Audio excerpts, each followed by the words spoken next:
Algo interesante. El libro de Génesis es un libro maravilloso y permítame compartirle un hecho asombroso. 25% del libro de Génesis es acerca de José. Es asombroso porque en el libro de Génesis se relata también la creación del universo y en 4 palabras dice, hizo también las estrellas. 4 palabras para el universo entero y el 25% de este libro relata la historia de un hombre cuyo nombre era José. Creo que el personaje que refleja más a Cristo en el Antiguo Testamento es José. Y tenemos tanto que aprender de él. Y la historia que leeremos acerca de José toma lugar cuando él era un adolescente, 17 años de edad. Casi listo, si viviese en la sociedad actual, para graduarse del colegio. En ocasiones pensamos que estos eran hombres poderosos, grandes hombres que nunca tuvieron ningún problema y que de algún modo nacieron adultos y maduros. Le diré que José provenía de una familia disfuncional. Su padre Jacob era un estafador por naturaleza. Es decir, si estudia la vida de Jacob, entenderá que antes de que Dios cambiara su vida, la volviera al revés y lo pusiera de cabeza, Jacob era un tramposo. Él tenía un tío, Labán, que era más diestro que Jacob y era un timador y estafador. No contaré toda esa historia, mas permítame decirle que además de todo esto, su madre murió cuando él estaba en la adolescencia. ¿Puede imaginarse el trauma de perder a su madre? Él tuvo una madre dulce, bonita, cuyo nombre era Raquel, mas ella murió. Y cuando él creció, amigo, vivió en un nido de avispas, un enjambre de hermanos malos, impíos. Este era el tipo de ambiente en que estaba. Él era un adolescente de 17 años. Así inicia su vida. Y vamos a darnos cuenta en la historia que él se ve en todo tipo de dificultades y problemas.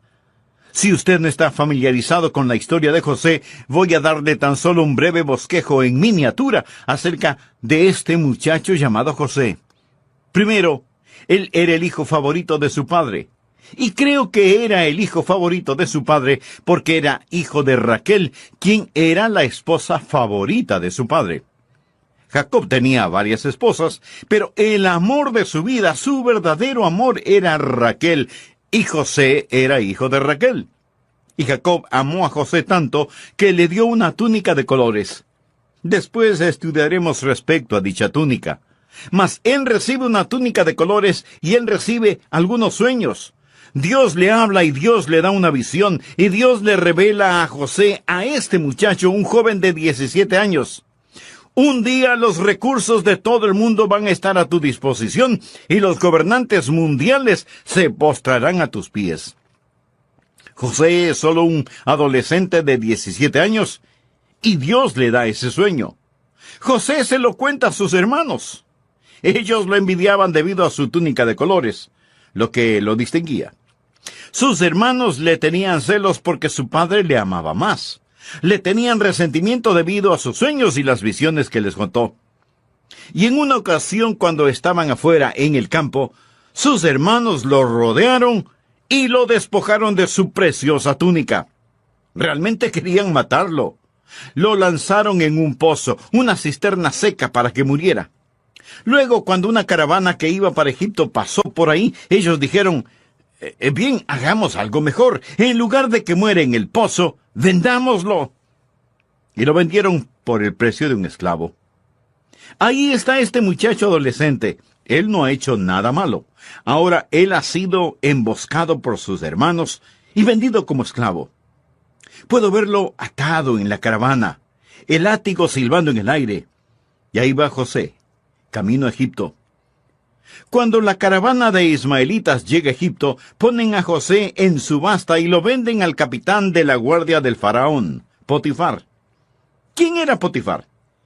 Bien, él era el líder de la guardia en Egipto. Él era quien protegía al faraón. Y él vio a este apuesto joven hombre, este guapo adolescente, lleno de virilidad y fuerza. La Biblia dice que él era un hombre de hermoso semblante y bella presencia. Y él era de hermosa apariencia, y Potifar lo compró y le hizo esclavo de su casa. Mas José era de tal carácter, diligencia, ingeniosidad y fidelidad, que él empieza a ascender de puesto. Y poco después él estaba administrando toda la casa de Potifar. No obstante, la esposa de Potifar empieza a desear a José y trata de incitarlo a una relación adúltera, a la cual José se negó. Y no hay peor infierno como la furia de una mujer despreciada. Así que lo acusó de tratar de abusar de ella y violarla, y le contó a su marido lo que este muchacho le hizo. Entonces, su esposo toma a José por el cuello y lo lanza a la cárcel. Allí estaba sufriendo en prisión, no por hacer algo malo, sino por hacer lo correcto, por mantenerse puro. Y estando en prisión, José empieza a ascender a la cima. Él comienza a estar al mando de la prisión y ayuda a otro prisionero para que salga de esta. Este hombre le promete: José, sé que eres inocente. Yo abogaré por ti cuando salga de prisión. Pero él se olvidó de José. Y José continuó pudriéndose en prisión, sufriendo en la cárcel. Él permaneció allí por algún tiempo hasta que el faraón tuvo unos sueños y necesitaba que alguien se los interpretara. Entonces sacaron a José de la prisión porque él tenía la sabiduría de Dios. José le interpreta los sueños al faraón.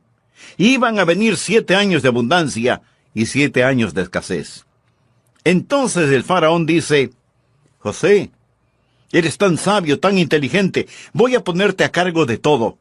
José empieza a almacenar grano, y después de un tiempo, José llega a ser el salvador de ese mundo en el aspecto físico, material, y Faraón exalta a José. Él es el primer ministro de Egipto. Este era el joven vendido como esclavo, y él ascendió y ascendió. Ahora él es el primer ministro de Egipto. Y hubo hambre en la tierra. Y en el territorio de Canaán, aquellos hermanos inicuos que lo vendieron en la esclavitud tienen que ir a Egipto por comida. Ellos no sabían quién era José, es decir, José vestía como un egipcio. Él había crecido y cambiado. Mas ellos vinieron y tuvieron que comparecer ante José y pedirle granos. La historia es tan interesante, mas no puedo entrar en detalles porque no nos alcanza el tiempo. Finalmente, José se revela a sus hermanos y los perdona. Trae a su padre, el anciano Jacob, desde Canaán hasta Egipto. Es una historia gloriosa. Es una de las mejores historias jamás escritas. No es ficción. Es un hecho. Es verdad. Dicha historia está llena de verdades bíblicas. Existe un tema principal. Bien, miremoslo ahora.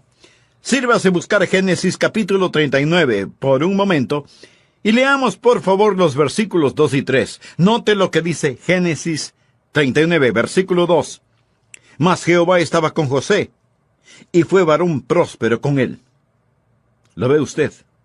Observe el capítulo 39, versículo 21. Pero Jehová estaba con José, y le extendió su misericordia, y le dio gracia a los ojos del jefe de la cárcel. Ahora leamos, por favor, el capítulo 39, versículo 33. No necesitaba atender el jefe de la cárcel cosa alguna de las que estaban al cuidado de José, porque Jehová estaba con José.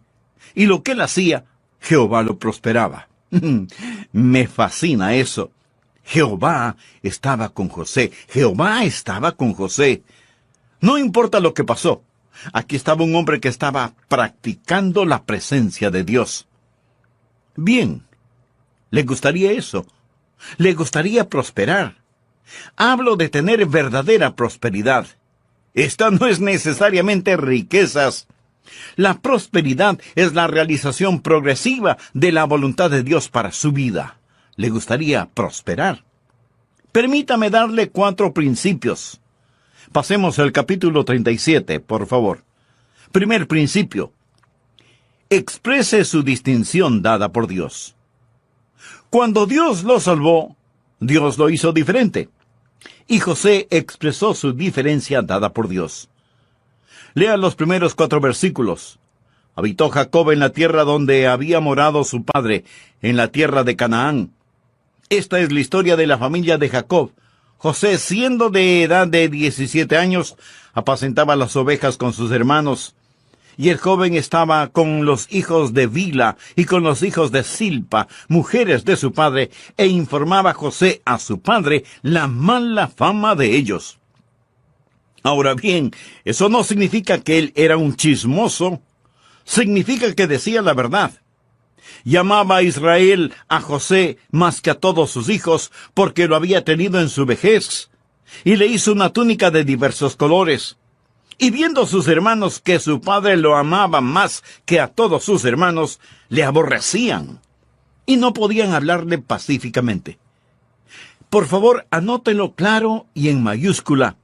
José era distinto y José era diferente, y la túnica de diversos colores que vestía era una marca de su distinción.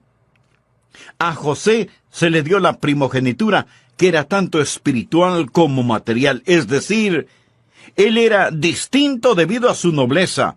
La túnica de diversos colores y mangas largas era una marca de nobleza. Ahora, ¿qué es lo que eso me dice a mí hoy en día? ¿Qué es lo que eso le dice a usted? Amigo, quiero decirle que nosotros pertenecemos a la nobleza en el Señor Jesucristo. ¿Sabe quién le está predicando este mismo momento? Una persona de la realeza, de sangre azul, rey y príncipe. Usted me dirá, el pastor, está siendo arrogante. No puedo evitarlo, rey y príncipe. Si usted no quiere llamarme pastor, llámeme príncipe Adrián. Escúcheme, amigo. Dios nos ha hecho un reinado de sacerdotes. Somos una generación escogida, y la Biblia nos llama gente peculiar. Somos diferentes. Y al mundo le disgusta nuestra nobleza en el Señor Jesucristo, y el mundo siempre quiere exprimirnos en su molde. Ya lo dijo el apóstol Pablo en Romanos 12:2. No os conforméis a este siglo. José era diferente. Sus hermanos lo odiaban. Él no se amoldó al mundo. Puedo oír a sus malvados hermanos decir, oye, José, eres una gallina. Vamos, tómate este trago. José, inhala este polvito. Hagámosle una cita con quien tú sabes para que le haga lo que tú sabes qué. Y constantemente trataban que José se comportara como ellos, pero él no lo hizo. Él no se amoldaba a ellos. ¿Sabe? Este mundo quiere amoldarnos a su manera, se lo garantizo. Y hay algo en nuestra naturaleza que nos hace querer amoldarnos.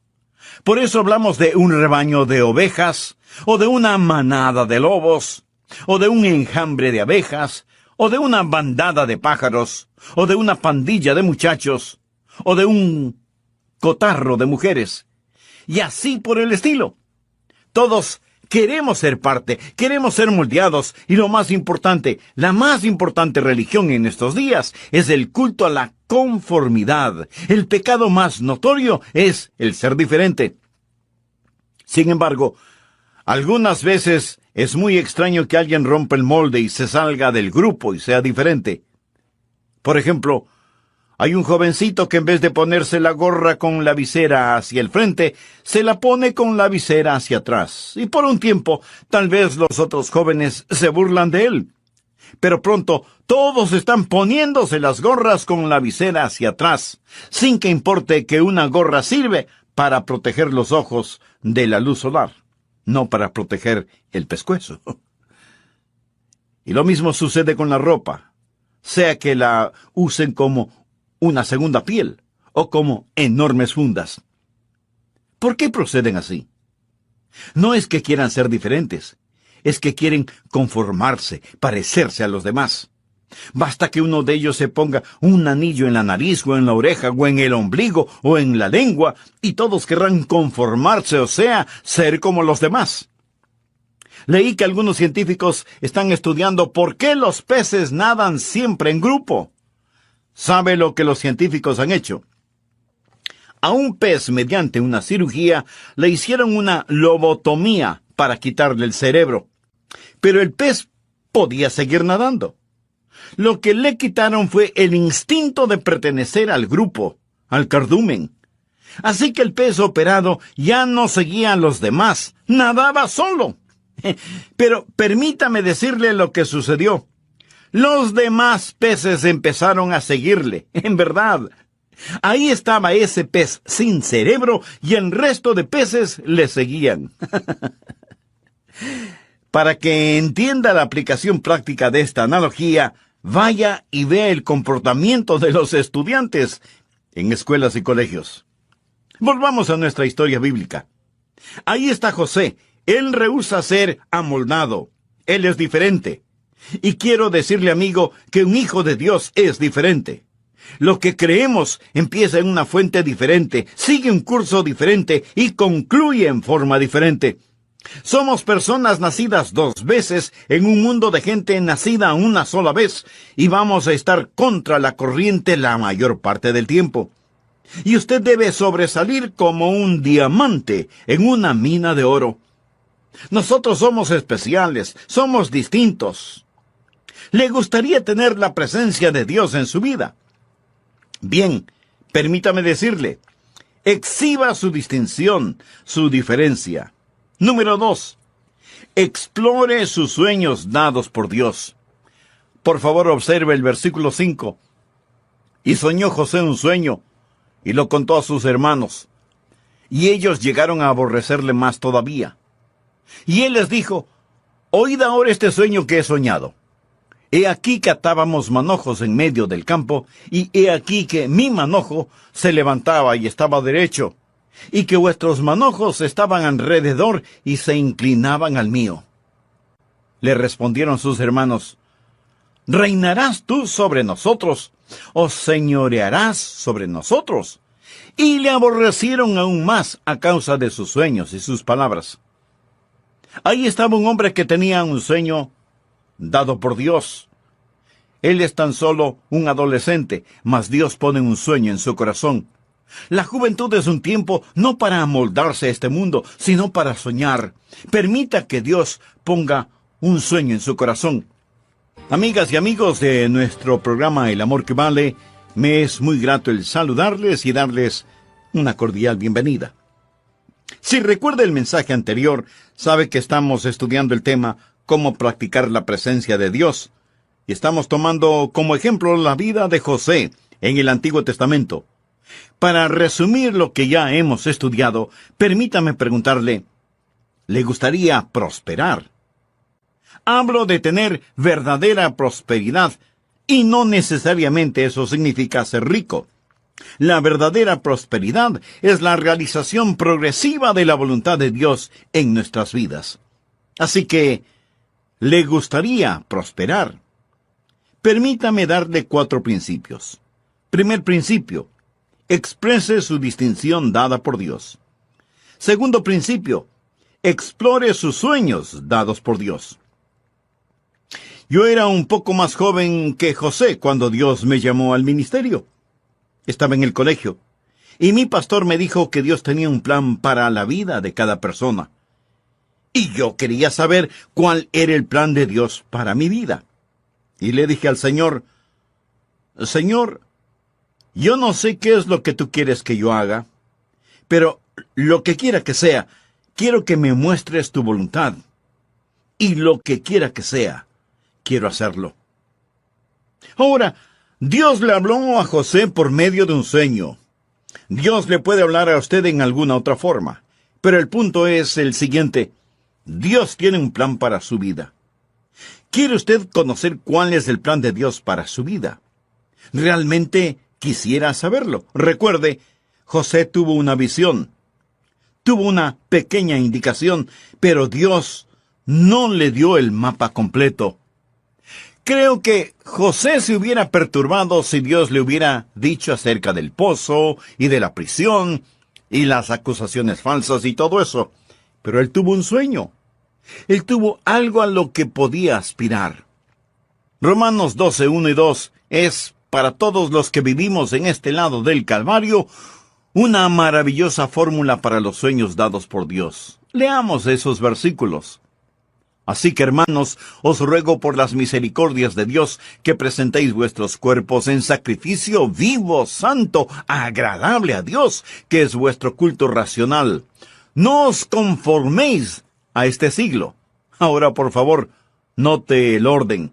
Sino transformaos por medio de la renovación de vuestro entendimiento, para que comprobéis cuál sea la buena voluntad de Dios, agradable y perfecta. ¿Quiere conocer la voluntad de Dios? Ahí está. Esa es la fórmula. Presentación más transformación equivale a realización.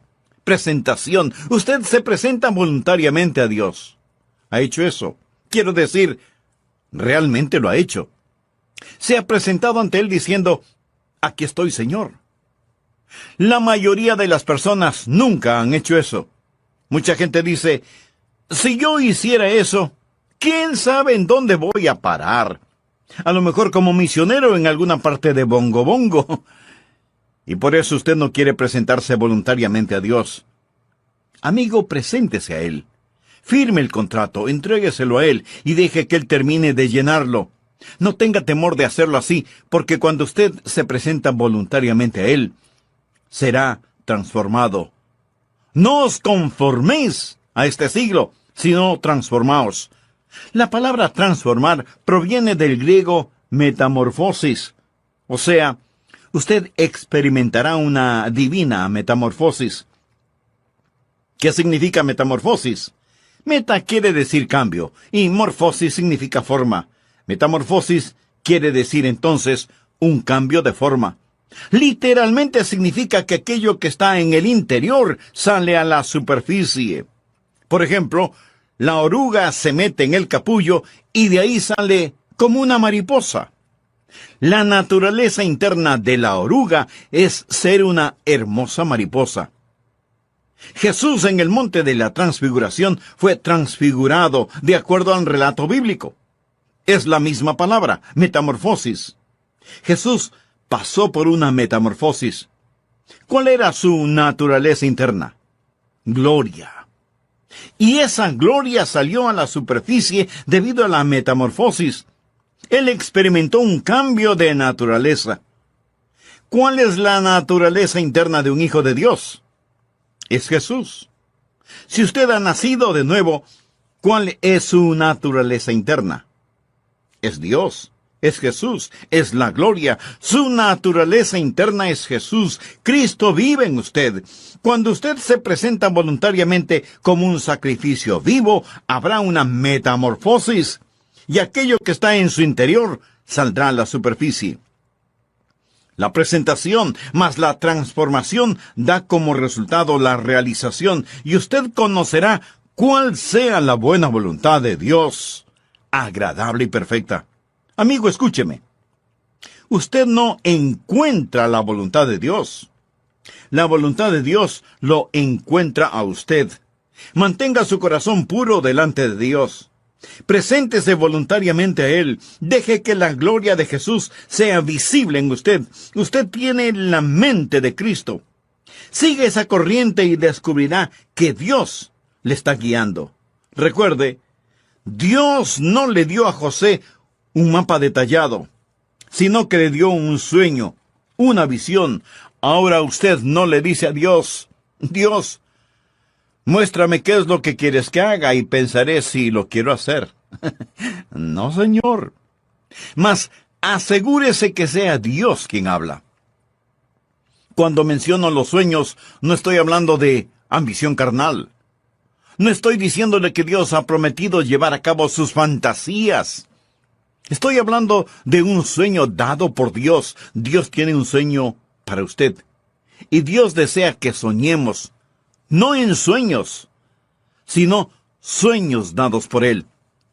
El libro de Joel dice en el capítulo 2, versículo 28, «Y después de esto derramaré mi espíritu sobre toda carne, y profetizarán vuestros hijos y vuestras hijas. Vuestros ancianos soñarán sueños, y vuestros jóvenes verán visiones». En Jeremías 29:8 leemos, ni atendáis a los sueños que soñáis. ¿Por qué? Porque Dios tiene un mejor sueño para usted. Y Jeremías 29:11 dice, porque yo sé los pensamientos que tengo acerca de vosotros, dice Jehová, pensamientos de paz y no de mal, para daros el fin que esperáis. Dios tiene un sueño para usted, y Dios quiere que soñemos sueños, no en sueños, sino sueños dados por Dios. La Biblia dice en Joel 2:29, y también sobre los siervos y sobre las siervas derramaré mi espíritu en aquellos días. ¿Qué está diciendo? Dice, permita que Dios sea real en usted. ¿Cómo sé que mi sueño es dado por Dios? Medite y ore al respecto. Cuando María tuvo una visión acerca del Salvador que habría de venir, la Biblia dice, María guardaba todas estas cosas, meditándolas en su corazón. Un hermoso versículo es Proverbios 4, versículo 18. Dice, mas la senda de los justos es como la luz de la aurora que va en aumento hasta que el día es perfecto. ¿Qué significa? En ocasiones usted no conoce la voluntad de Dios para su vida, incluso para el día de hoy. Mas la senda de los justos es como la luz de la aurora que va en aumento hasta que el día es perfecto. Al principio está oscuro. Luego se pone gris con el alba. No se distinguen los colores, solo se ven sombras. Después sale el sol y se ven los colores, pero hay largas sombras.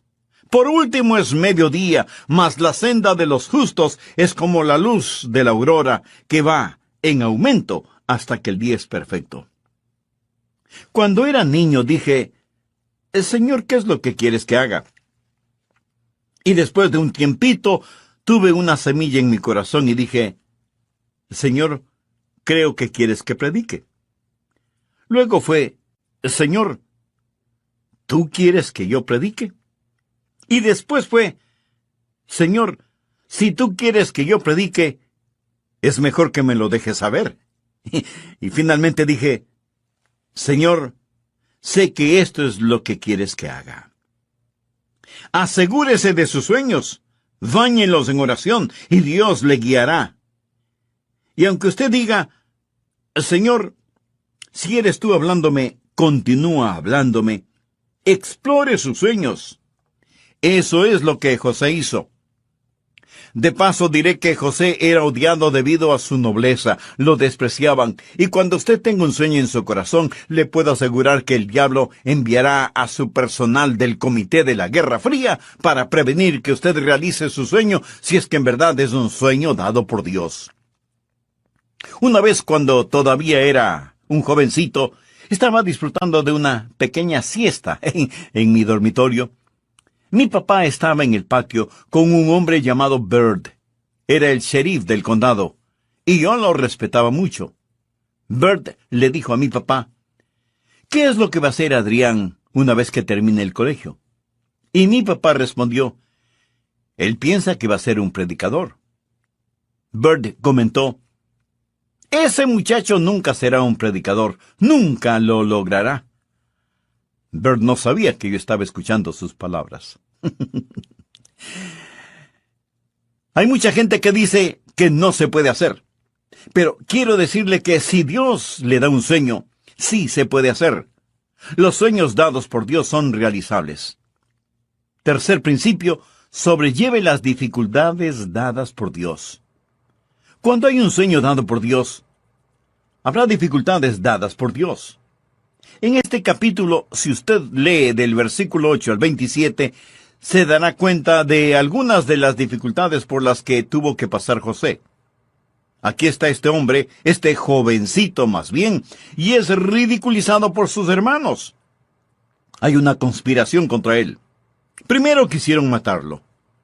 Luego decidieron lanzarlo al fondo de un pozo seco, de donde hubiera sido imposible salir.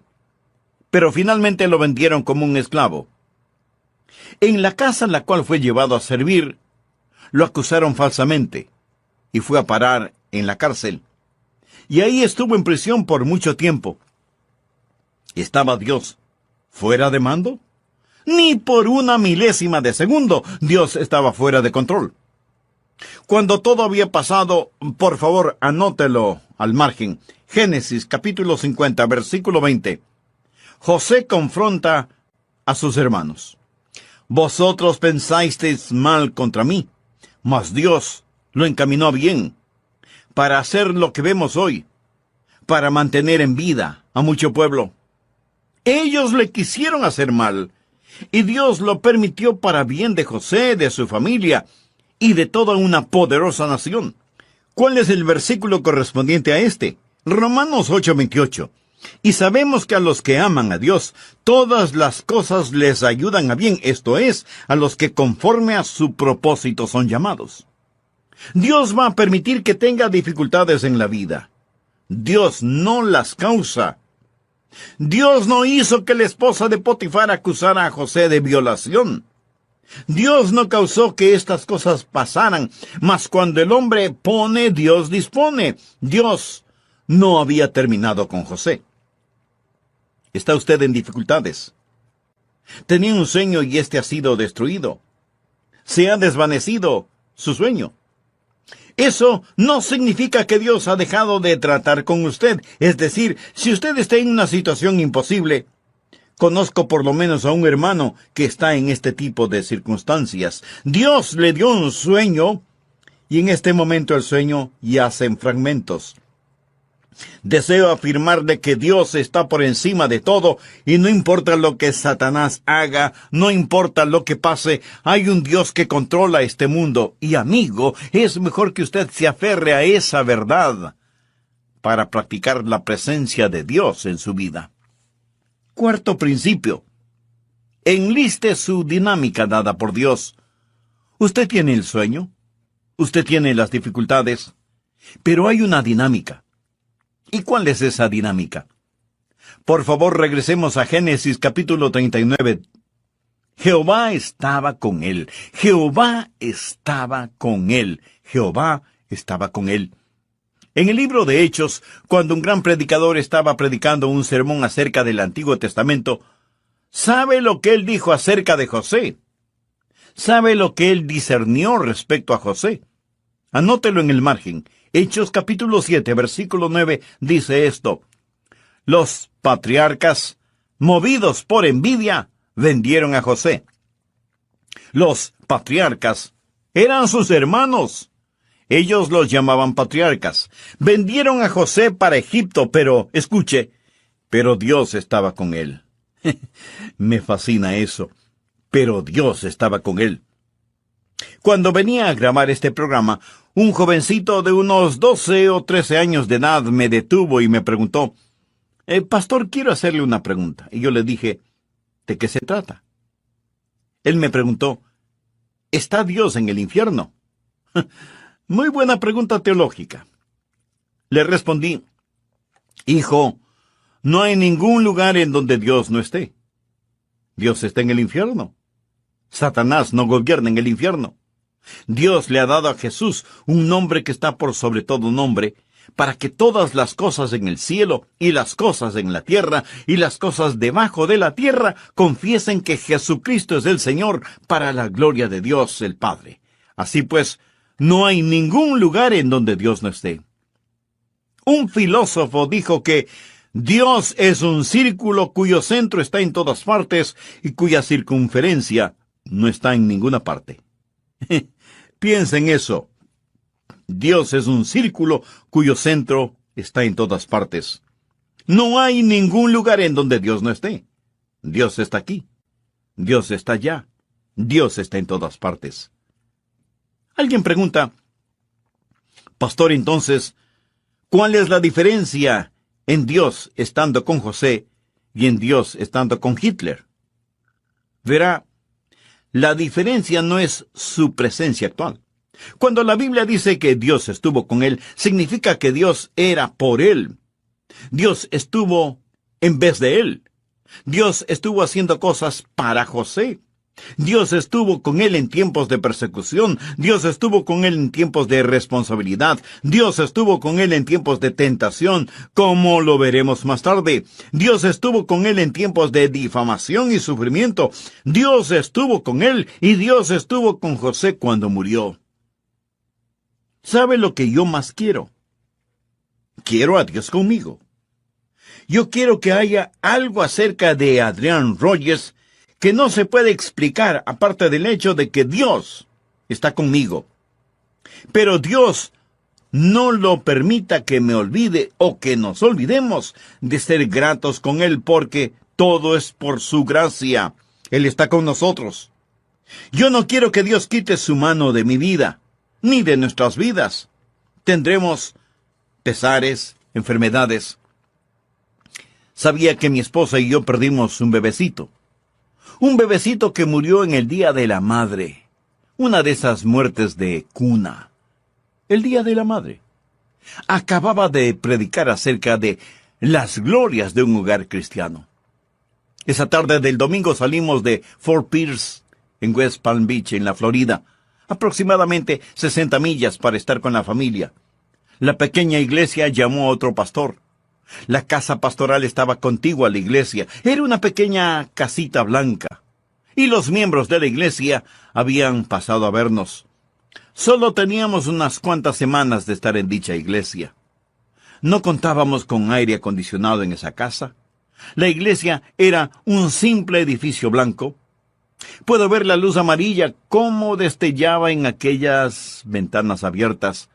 Y la congregación estaba cantando. ¿Sabe lo que estaban cantando? No, nunca solo. No, nunca solo. Él me ha prometido nunca dejarme solo, nunca dejarme solo. He visto el relámpago centellando, he oído al trueno rugir, he sentido las olas del pecado golpear, tratando de conquistar mi alma, pero escuché la voz de Jesús diciéndome que continuara luchando, porque Él prometió nunca dejarme solo. No recibiría nada a cambio de la evidente presencia de Dios. Pondré el valor de esta pequeña frase que habla de la vida de José. Jehová estaba con él. En prisión, Dios estaba con él. En la cisterna, Dios está con él. En las acusaciones, Dios está con él. En el trabajo, Dios está con él. En el dolor, Dios está con él. En la prosperidad, Dios está con él. En su muerte, Dios está con él. Dios está en Cristo. Y si anhela a Dios con usted, usted necesita a Jesús. Inclinemos nuestros rostros y cerremos los ojos en oración. Si usted no es salvo, Dios ha permitido que escuche este mensaje para que se entregue a Él. Le invito a orar así.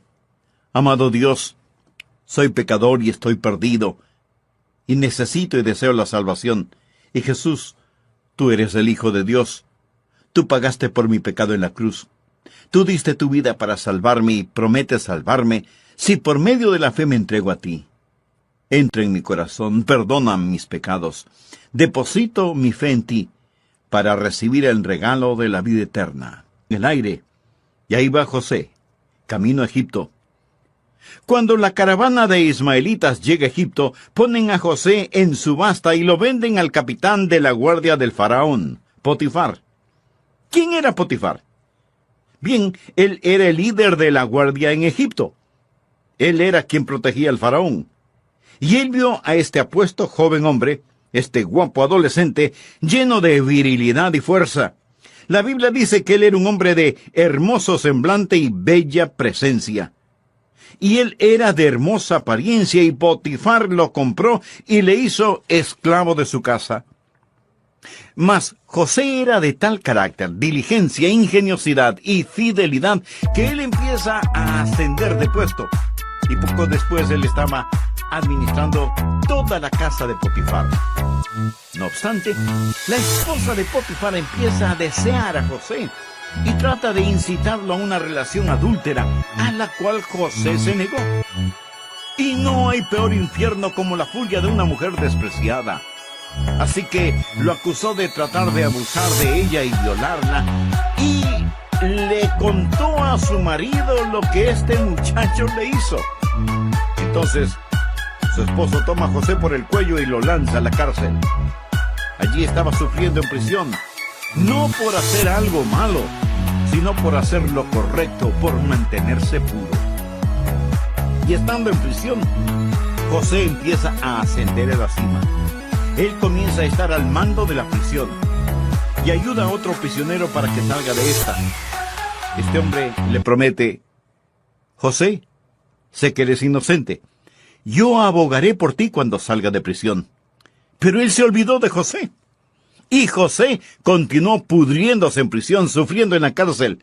Él permaneció allí por algún tiempo hasta que el faraón tuvo unos sueños y necesitaba que alguien se los interpretara. Entonces sacaron a José de la prisión porque él tenía la sabiduría de Dios. José le interpreta los sueños al faraón. Iban a venir 7 años de abundancia y 7 años de escasez. Entonces el faraón dice: José, eres tan sabio, tan inteligente, voy a ponerte a cargo de todo. José empieza a almacenar grano, y después de un tiempo, José llega a ser el salvador de ese mundo en el aspecto físico, material, y Faraón exalta a José. Él es el primer ministro de Egipto. Este era el joven vendido como esclavo, y él ascendió. Ahora él es el primer ministro de Egipto. Y hubo hambre en la tierra. Y en el territorio de Canaán, aquellos hermanos inicuos que lo vendieron en la esclavitud tienen que ir a Egipto por comida. Ellos no sabían quién era José, es decir, José vestía como un egipcio. Él había crecido y cambiado. Mas ellos vinieron y tuvieron que comparecer ante José y pedirle granos. La historia es tan interesante, mas no puedo entrar en detalles porque no nos alcanza el tiempo. Finalmente, José se revela a sus hermanos y los perdona. Trae a su padre, el anciano Jacob, desde Canaán hasta Egipto. Es una historia gloriosa. Es una de las mejores historias jamás escritas. No es ficción. Es un hecho. Es verdad. Dicha historia está llena de verdades bíblicas. Existe un tema principal. Bien, miremoslo ahora. Sírvase buscar Génesis capítulo 39 por un momento y leamos por favor los versículos 2 y 3. Note lo que dice Génesis 39, versículo 2. Mas Jehová estaba con José, y fue varón próspero con él. ¿Lo ve usted? Observe el capítulo 39, versículo 21. Pero Jehová estaba con José, y le extendió su misericordia, y le dio gracia a los ojos del jefe de la cárcel. Ahora leamos, por favor, el capítulo 39, versículo 33. No necesitaba atender el jefe de la cárcel cosa alguna de las que estaban al cuidado de José, porque Jehová estaba con José. Y lo que él hacía, Jehová lo prosperaba. Me fascina eso. Jehová estaba con José. Jehová estaba con José. No importa lo que pasó. Aquí estaba un hombre que estaba practicando la presencia de Dios. Bien, ¿le gustaría eso? ¿Le gustaría prosperar? Hablo de tener verdadera prosperidad. Esta no es necesariamente riquezas. La prosperidad es la realización progresiva de la voluntad de Dios para su vida. ¿Le gustaría prosperar? Permítame darle 4 principios. Pasemos al capítulo 37, por favor. Primer principio. Exprese su distinción dada por Dios. Cuando Dios lo salvó, Dios lo hizo diferente. Y José expresó su diferencia dada por Dios. Lea los primeros 4 versículos. Habitó Jacob en la tierra donde había morado su padre, en la tierra de Canaán. Esta es la historia de la familia de Jacob. José, siendo de edad de 17 años, apacentaba las ovejas con sus hermanos, y el joven estaba con los hijos de Bila y con los hijos de Silpa, mujeres de su padre, e informaba José a su padre la mala fama de ellos. Ahora bien, eso no significa que él era un chismoso, significa que decía la verdad. Llamaba a Israel a José más que a todos sus hijos, porque lo había tenido en su vejez, y le hizo una túnica de diversos colores. Y viendo sus hermanos que su padre lo amaba más que a todos sus hermanos, le aborrecían. y no podían hablarle pacíficamente. Por favor, anótelo claro y en mayúscula. José era distinto y José era diferente, y la túnica de diversos colores que vestía era una marca de su distinción. A José se le dio la primogenitura, que era tanto espiritual como material, es decir, él era distinto debido a su nobleza. La túnica de diversos colores y mangas largas era una marca de nobleza. Ahora, ¿qué es lo que eso me dice a mí hoy en día? ¿Qué es lo que eso le dice a usted? Amigo, quiero decirle que nosotros pertenecemos a la nobleza en el Señor Jesucristo. ¿Sabe quién le está predicando este mismo momento?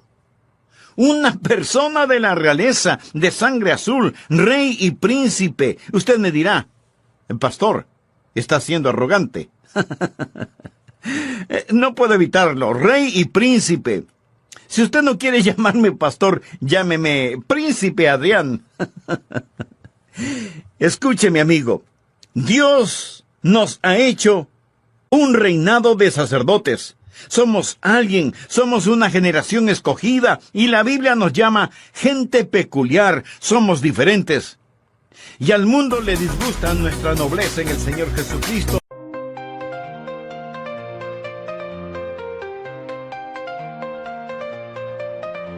The road was long, the end seemed far, but I kept on pushing like a shooting star. Fell down 7 times, rose up 8. I'm stronger now, learn to carry the weight. All the pain, all the scars, made me who I am so far.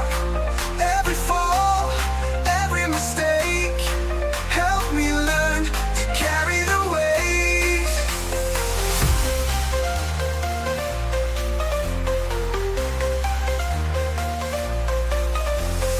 Nights were dark, days felt cold, but in my heart there's gold.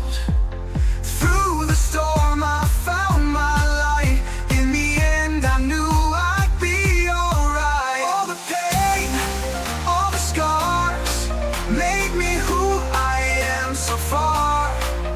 Every fall, every mistake, helped me learn to carry the weight.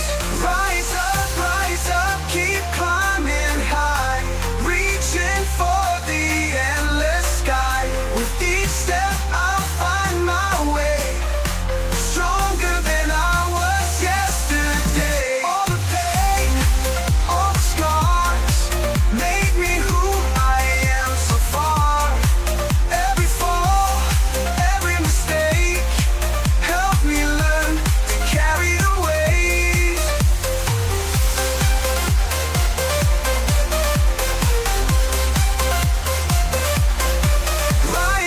Rise up, keep climbing high, reaching for the endless sky. With each step I'll find my way, stronger than I was yesterday. All the pain, all the scars, made me who I am so far. Every fall, every mistake, helped me learn to carry the weight.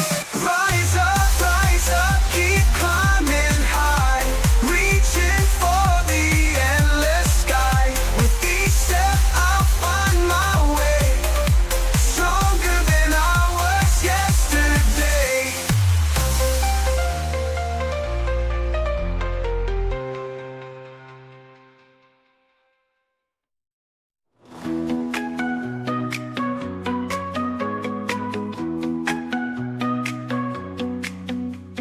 Leaping high with effortless style, they land so smooth they make you smile. A playful swipe, a gentle purr, in every corner they cause a stir. Ming and chill, they own the day, with a grace that sways the way. Pause in motion, hearts they steal, feel and moves are so surreal. Sunny spots where they recline, eyes that sparkle so divine.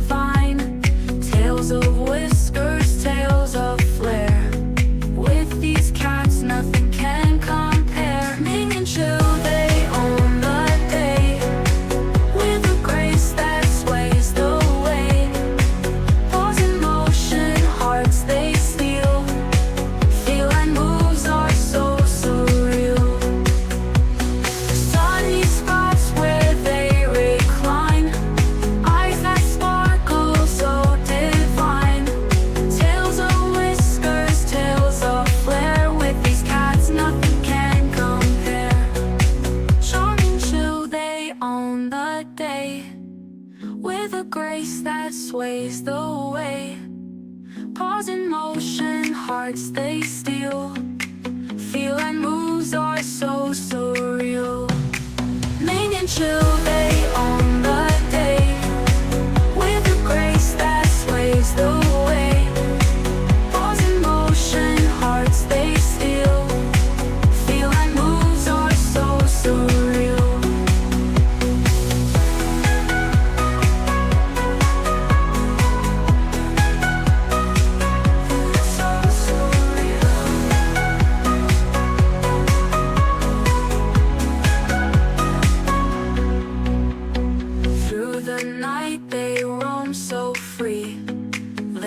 Shadows, mystery. In their dance we find delight, chasing dreams till morning light. Ming and chill, they own the day. With a grace that sways the way. Pause in motion, hearts they steal. Feel and moves are so surreal.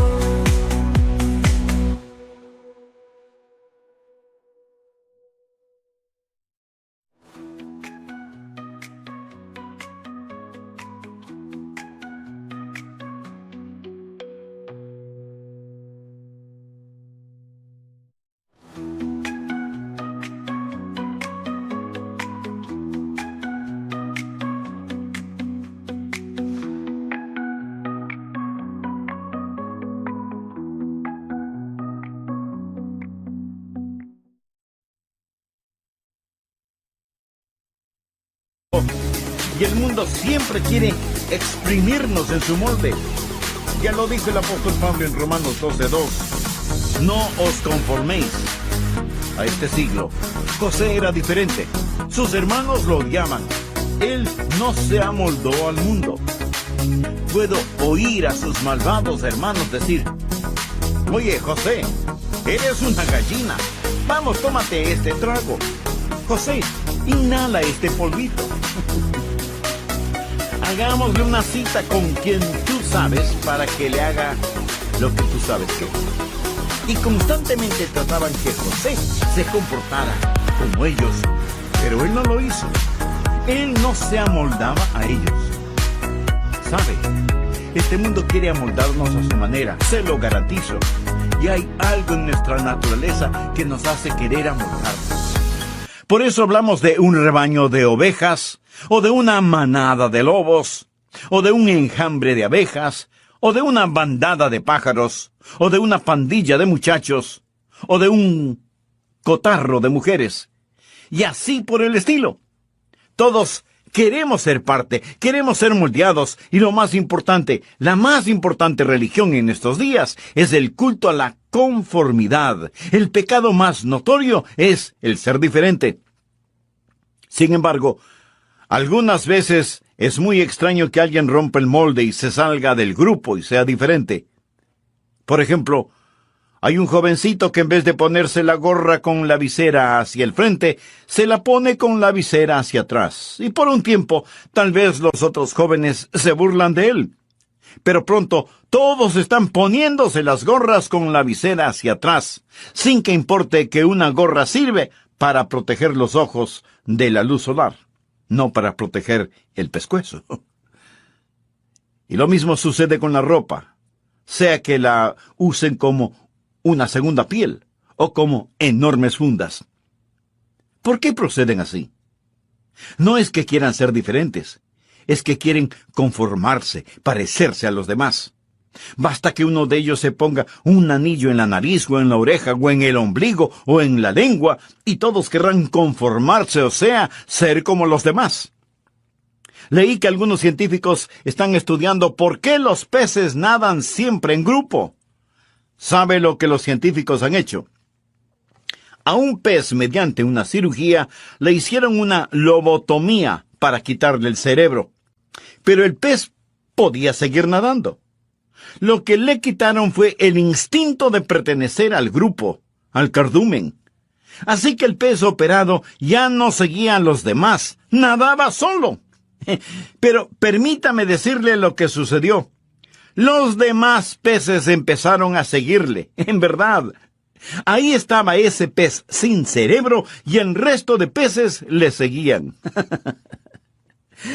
Para que entienda la aplicación práctica de esta analogía, vaya y vea el comportamiento de los estudiantes en escuelas y colegios. Volvamos a nuestra historia bíblica. Ahí está José. Él rehúsa ser amoldado. Él es diferente. Y quiero decirle, amigo, que un hijo de Dios es diferente. Lo que creemos empieza en una fuente diferente, sigue un curso diferente y concluye en forma diferente. Somos personas nacidas 2 veces en un mundo de gente nacida una sola vez y vamos a estar contra la corriente la mayor parte del tiempo. Y usted debe sobresalir como un diamante en una mina de oro. Nosotros somos especiales, somos distintos. ¿Le gustaría tener la presencia de Dios en su vida? Bien, permítame decirle, exhiba su distinción, su diferencia. Número 2, explore sus sueños dados por Dios. Por favor, observe el versículo 5. Y soñó José un sueño, y lo contó a sus hermanos. Y ellos llegaron a aborrecerle más todavía.